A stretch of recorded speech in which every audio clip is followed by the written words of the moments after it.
So these are supplements that I think are very important for joint health, and these pictures show you early arthritis or moderate arthritis really on the top, and then severe arthritis on the bottom. These are the substances that help, and I'm going to briefly tell you how. So omega-3, highly anti-inflammatory. So people that have a more omega-3 in their system versus omega-6, you may be saying, what is omega-3?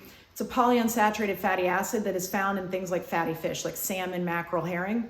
And then in things like flax has ALA, which is then converted to omega-3s in your body. Omega-3s are highly anti-inflammatory. Omega-6s are highly pro-inflammatory. They cause inflammation. There's a ton of omega-6s in soybean oil, canola oil, corn oil, corn-fed beef, corn-fed chicken, corn-fed fish. A lot of fish nowadays have higher omega-6 levels than omega-3, particularly if they're farm fish. So if you have a lot of omega-3, it's highly anti-inflammatory, and it helps with the restoration of the normal extracellular matrix after any given type of damage. And that's been shown in some basic science studies. The flexibility of your body will be better on omega-3. It takes about 2 to 3 months to start to feel that little bit of looseness, but cell membranes, the surrounding, I guess think of it like a balloon, the outer shell of a cell, holding everything in together. The cell membranes, if they're filled with omega-6s, are stiffer. The receptors don't work as well, the channels and the pores don't work as well, and the cell's not as fluid and able to fit into spaces and mix and mingle with other cells as well. Omega-3 in the cell membrane makes it more flexible. So after enough time with enough omega-3, you can actually make your cell membranes a little bit more flexible and able to function well. And where is this hugely important? In your brain. This is why your parents always told you that fish was brain food, because omega-3s are brain food. So as much omega-3 as you can get, the better your brain's going to function, as well as all of your connective tissues. And then you're going to have better circulation health, and then more oxygen and nutrients to the tissues to help the self-repair capacity. Vitamin C is hugely important, okay? We always think of vitamin C when you get a head cold or whatever, you're going to take it. It is highly anti-inflammatory, and it's one of the best single molecule antioxidants that we have. But it is also a vital cofactor for the enzymatic process that cross-links those braided collagen fibers together. So they're not just braided and not held, they actually have links between them to keep them working together and make them working properly. And the only way those proper cross-links are made is with enough vitamin C. So like anybody that's healing a wound or healing from surgery, in my hands, I highly recommend they get on vitamin C, because it helps all of those proteins in that repair mode that you go into when you're trying to heal a wound or from surgery. Vitamin C helps that happen. So omega-3 vitamin C, hugely important for better, healthy joints. Turmeric. So the Joint Health Multi from the Well Theory, which is my line of natural products and supplements, has turmeric in it. It also has ginger and piperine. Piperine increases the bioavailability of the turmeric. Both turmeric and ginger have been studied for arthritis and have been shown in clinical, preclinical, and basic science studies to be effective in modifying or modulating the biomarkers and the different cellular components that are associated with osteoarthritis. Turmeric has been shown in many studies to reduce inflammation around the joint tissues and in the joint tissues, and it's been found to be as potent as many synthetic anti-inflammatory molecules. It downregulates the activity of that NF-κB gene I told you about earlier, which is highly inflammatory. So turmeric will downregulate the genetic activity of the pro-inflammatory gene, and it gets rid of a lot of the biomarkers that are associated with joint pain and inflammation. So turmeric is a great substance to take for arthritis. So most of my patients that come in that have arthritis that want natural protocol, I tell them the Joint Health Multi in the morning, tart cherry extract at night, and omega-3, if at all possible, if you can add that into the mix too, would be highly beneficial. Turmeric also inhibits the COX-2 enzyme, which turns those omega-6s in the cell membrane into the pro-inflammatory molecules. And then it inhibits those proteases we talked about, the metalloproteases. Turmeric has been shown in some basic science and preclinical work to inhibit those metalloproteinases, so you don't get as much of that cartilage deterioration. Vitamin D, massively important, really for everything. So you'd be shocked how many people are D deficient. I routinely check vitamin D levels, if at all possible. Sometimes the insurance companies don't want me to, but you'd be shocked how many people are D deficient. And then you start to get them on a good protocol of vitamin D, and most things get better. Their immune system gets better, their skin health gets better, eyes get better. their body function gets better, they're better able to move and be active, things like that. It is vital for bone health, you know that. Helps to regulate the calcium and phosphate metabolism going on. It's also vital for the immune system. I don't know if you remember this, but they've done a lot of studies, and MS is linked with low vitamin D levels. Susceptibility to the effects of COVID and flu and other viruses is linked to low vitamin D levels. Why? Because there's vitamin D receptors on immune cells. Where do immune cells hang out? In connective tissue. So vitamin D is hugely important to assist the immune system in the repair and restoration capacity. So the immune system isn't just there to fight viruses and bacteria for you.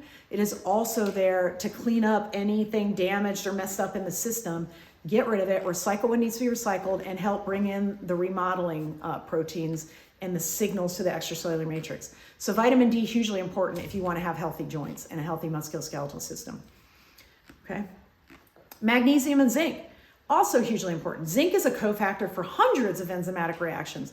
Again, after surgery or if somebody has a wound, I try to get them on zinc because it is just so helpful to that repair and restoration capacity of the human body. It's vital for the immune system function and optimization. So again, those damage control, so with the damage signals sent out by damaged cells, zinc is a cofactor for the enzymes that come in and help repair that damage. Magnesium is also very important for muscle and bone physiology. 56% of Americans are magnesium deficient, which is terrible. Magnesium is found in a lot of fruits and vegetables and different foods, but again, none of us are getting enough of it. Most ultra-processed foods, they remove it. Sometimes they'll try to add it back and call it fortified, but really the best way is to get it naturally through a whole food diet. But I take magnesium because I'm pretty sure I'm not getting enough with my diet. Very important for muscle and bone physiology, very important for the mineralization of the subchondral bone. That is the plate of bone on which cartilage sits. And it's also needed for a cofactor for a lot of the repair capacity chemical processes that happen. And I find that if you don't have enough magnesium, your nerves tend to be dysfunctional and you have more nerve-based pain. So like people with restless leg syndrome, one of the first things I ask them is if they take magnesium. It's been shown in a lot of studies, and anecdotally, I think it works really well to help with things like that, and also with things like migraines. So magnesium, zinc, very important for the musculoskeletal system. Do you have a question about how much to take of these supplements? How much to take? So in the well theory, my line, each one is at a level that should help optimize your function, but still be well under any adverse events that might occur. And then, with things like magnesium and zinc, there's the salt form and there's the elemental. Well, your body can't handle elemental or absorb it, so everything's in a salt form. And then what salt it is, like zinc sulfate or magnesium glycinate or magnesium citrate or mag-ox, all of those change how many milligrams you take. So that's a tough question to answer. Omega-3s, I would say I take about 2 to 3 grams a day personally. Anywhere from 1 to 4 grams a day is probably good for omega-3s. Turmeric, I usually recommend about 1,000 milligrams of the pure curcuminoids, which is the active part of the turmeric root. D3, it depends on your levels. So some people are so low, I put them on 50,000 international units a week and tell them to take a daily supplement. Some people only need 1,000 units a day. Some people are genetically predisposed to not process vitamin D properly, so they need like 5 to 10,000 units a day. Everybody's different, but in general, if you look on the supplement packets, that's the average dose that's needed. So I think magnesium is at somewhere around 300 milligrams, the zinc somewhere around 50, calcium's 1,200, D3 in our thing is about 3,000 to 4,000 international units. But everybody's different, so you personally may need more or less, I just don't know. Tar cherry extract, I recommend 1,500 to 3,000 milligrams a day. And this is a highly, highly, highly potent antioxidant. So it will help you fight that oxidative stress that I told you is the fundamental problem with a lot of your issues. It helps to reduce muscle soreness and pain after activity, and that's been shown in some studies with runners. So a lot of my patients, when they go on tart cherry, they notice that a lot of their pain just gets better, particularly if they're adding it with the joint health multi and the omega-3s.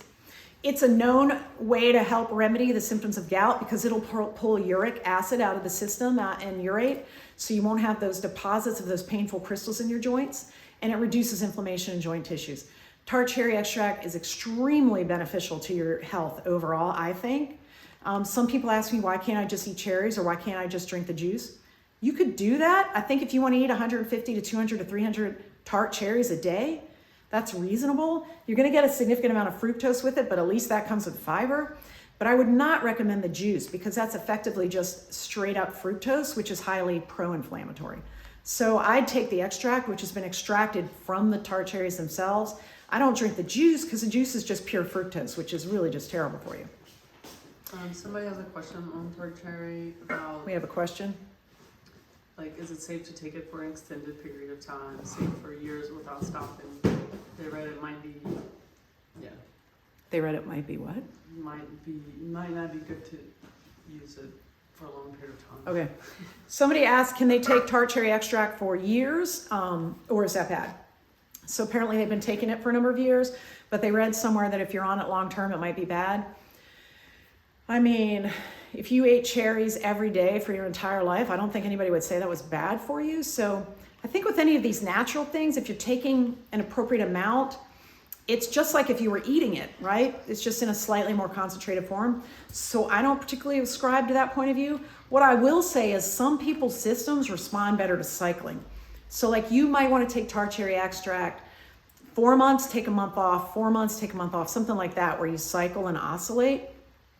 Just because some people respond better to that, you need that period of disuse, I guess, to reset the receptors in the system.